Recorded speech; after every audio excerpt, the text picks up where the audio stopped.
For so long, I've been trying to get you out of my head. Oh yeah, but somehow I always seem to wake up in your bed.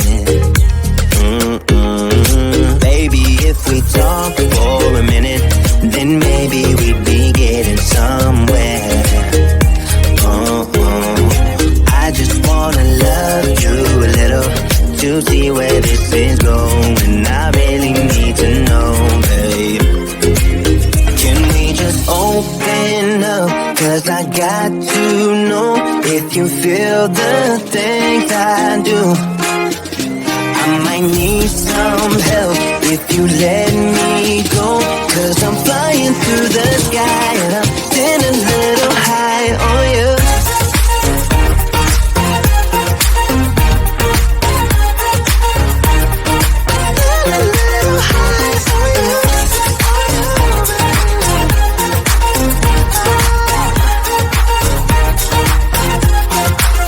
For so long, I've been thinking that we're more than just friends.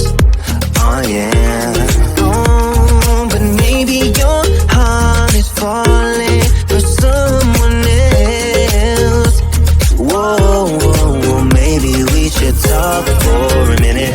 Then maybe we'd be getting somewhere. I just wanna love you a little to see where this is going. I really need to know, babe. Can we just open up? 'Cause I got to know if you feel the things I do.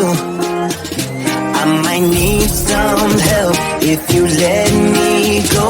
'Cause I'm flying through the sky and I'm getting a little high on you.